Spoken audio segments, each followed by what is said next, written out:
चामुण्डायै विच्चे। ॐ ऐं ह्रीं क्लीं चामुण्डायै विच्चे। ॐ ऐं ह्रीं क्लीं चामुण्डायै विच्चे।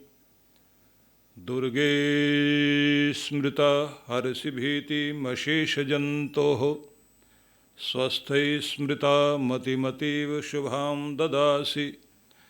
दारिद्र्यदुःखभयहारिणी का त्वदन्या सर्वोपकारकरणाय सदा दृचित्ता। सर्वमङ्गलमाङ्गल्ये शिवे सर्वार्थसाधिके शरण्ये त्र्यम्बके गौरी नारायणी नमोस्तुते। आप सभी को नवरात्रों के पावन पर्व की और नव संवत्सर की बहुत बहुत शुभकामनाएं। यह वर्ष आप सभी के लिए सुख शांति और समृद्धि को देने वाला बने और जगदम्बा माँ परमेश्वर की अनंत अनंत कृपा आप सबके जीवन में रहे, ऐसी मंगल कामना आप सभी के लिए करता हूँ। इस नव संवत्सर के साथ ही जहाँ हम रामनवमी का पर्व मनाते हैं, इसी के साथ नवरात्रों में जगदम्बा जगजननी माँ परमेश्वरी, महाकाली, महालक्ष्मी, महासरस्वती ज्ञान शक्ति, इच्छा शक्ति और क्रिया शक्ति, इनका पूजन करते करते अपने जीवन में उन शक्तियों को हम धारण भी करते हैं।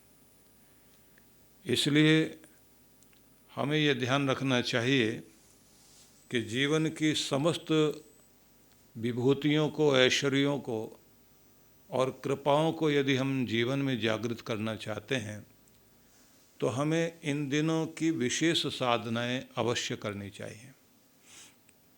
आप जरा सोच कर देखिए कि किसी व्यक्ति के पास शरीर हो और शरीर के अंगों में शक्ति ना हो।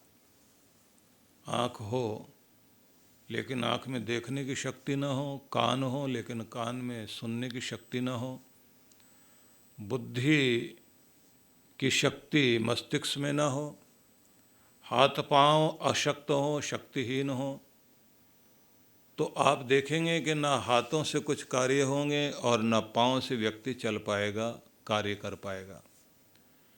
यही शक्ति बुद्धि शक्ति भी है। और इतना ही नहीं, या देवी सर्वभूतेषु निद्रा रूपेण संस्थिता नमस्तस्यै नमस्तस्यै नमस्तस्यै नमो नमः। वह शक्ति जगदम्बा नींद बनकर भी हम सबको शांति और नव सृजन देती हुई हर दिन नया रूप हमें प्रदान करती है।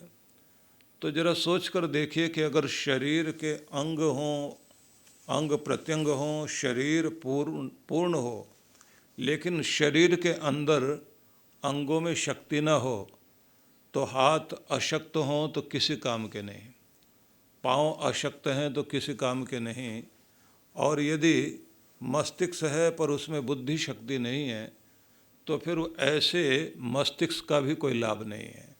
आँखें हों और आँखों में देखने की शक्ति ना हो तो हमारी आँखें भी किसी काम की नहीं।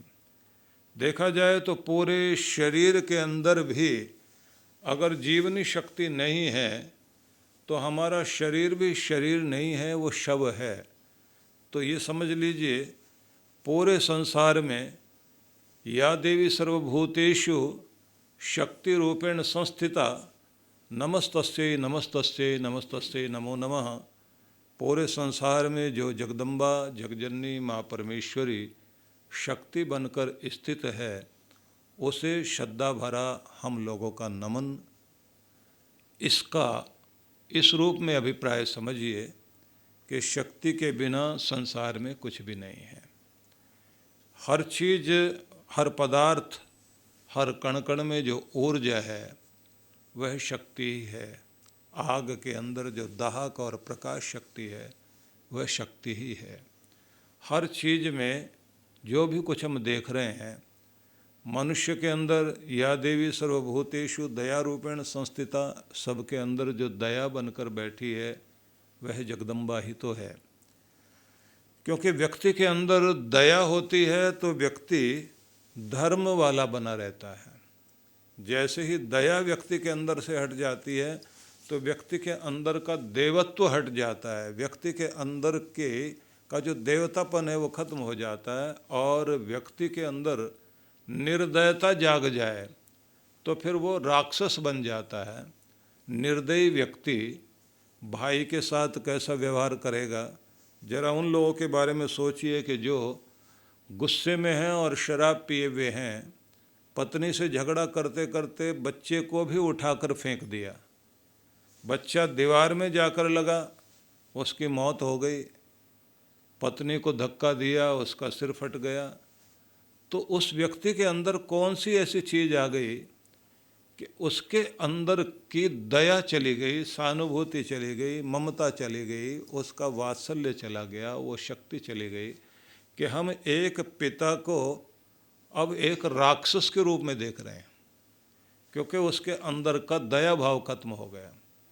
तो समझें कि प्रत्येक के अंदर जो शक्ति क्षमा बनकर बैठी, या देवी सर्वभूतेषु क्षमा रूपेण संस्थिता, जो क्षमा बनकर बैठी है, जो दया बनकर बैठी है, जो सबके अंदर करुणा सहानुभूति के साथ साथ सबको नींद देती है, और या देवी सर्वभूतेषु शांति रूपेण संस्थिता, जो सबके अंदर शांति बनकर स्थित है, वह जगदम्बा ही तो है। माँ शक्ति का ही ये रूप है।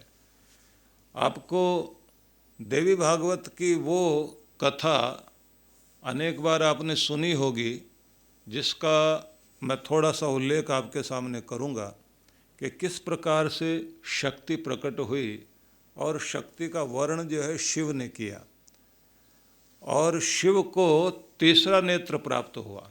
तो एक कथा है जिसके बारे में हम लोग आगे चलकर जानेंगे। तो उसके बाद ये माना जाता है कि शक्ति ही सारे संसार में फैल गई, और शक्ति का रूप ही नारियां बन गई। तो उस रूप में अगर हम देखें तो जगदम्बा का कुछ न कुछ रूप हर किसी के अंदर है। माँ से बच्चा जन्म लेता है, और माँ के सबसे पहले वह प्रेम का दर्शन करता है, माँ से जो है वो ममता प्यार पाता है, और ये इसी से उसको परिचय मिलता है कि ये कौन है। बच्चा नहीं जानता कि ये कौन है, क्योंकि वो किसी की भाषा नहीं समझता। ये बात ध्यान रख लीजिए, बच्चे को कोई भाषा नहीं आती। बच्चे को कौन बताए कि ये कौन है जो मुझे गोद में लिए हुए हैं? तब कौन जानकारी देता है?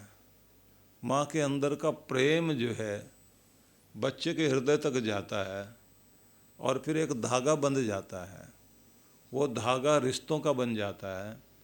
बच्चा फिर महसूस करता है जो अपने हृदय से लगाए हुए है, तो हृदय की तरंगें बच्चे के हृदय में पहुंच रही हैं। अपना दूध पिलाती हुई माँ उसको जीवन तो दे रही है, लेकिन सिर्फ दूध पिलाने से बात नहीं बनती, उसका जो प्यार है वो परिचय दे रहा है, और वो जो परिचय दे रहा है वो बताता है कि ये मेरा कोई अपना है, इसके बिना जिया नहीं जा सकता। इसलिए बच्चा जो है माँ की परिक्रमा करता रहता है। चलना सीख जाए तो माँ के इर्द गिर्द घूमता है। उसको बोलना आए तो वो माँ बोलना चाहता है। वो अगर रहना चाहता है तो उनके पास जो प्यार वाले हैं। ये बात ध्यान रख लीजिए, दुनिया में लोग एक ही चीज़ से बंधते हैं, और वो धागा प्रेम का ही है। तो माँ प्रेम बनती है, ममता बनती है, वात्सल्य बनती है, और स्नेह का सिंचन करते करते बच्चे को पोषण देकर बड़ा करती है। तो माँ को हम इस रूप में ज़रूर जान लें कि इन दिनों हम माँ के स्वरूप की उपासना करेंगे, और ये उपासना करते करते अपने आप को शक्ति युक्त करेंगे। आपका प्रेम भी आपकी ताकत है। आपके रिश्ते आपकी ताकत है। जिस आदमी के पास बहुत लोग हैं तो भीड़ होना बड़ी बात नहीं है, आपके रिश्तेदार बहुत हो सकते हैं, लेकिन अगर उन रिश्तेदारों के साथ आपका धागा नहीं बंधा हुआ है तो फिर वो आपकी ताकत नहीं है। अपने रिश्तों को प्रेम के धागे से बांधिए। कोई तो ऐसा हो कि जो आपके आंसुओं की कद्र करता हो, पीड़ा आपको हो और आंसू किसी के बहें, इसी का नाम तो प्रेम है, इसी से संसार चलता है। तो आप सबको बहुत बहुत मंगल कामनाएं। हम लोग हर दिन जगदम्बा माँ की महिमा के साथ साथ उनके स्वरूप को ध्यान में रखेंगे, और इन दिनों सवेरे उठ करके आप उस शक्ति का आराधन अवश्य करिए और उस शक्ति को हृदय में धारण कीजिए, जो शक्ति आपके अंदर देवत्व उत्पन्न करती है, आपको इंसान बनाए रखने से लेकर के आपको देवता बनाती है, और आपके भीतर में शांति आती है, क्षमा भाव आता है, आपका सुख सौभाग्य बढ़ता है। तो आप सब के लिए बहुत बहुत मंगल कामनाएं।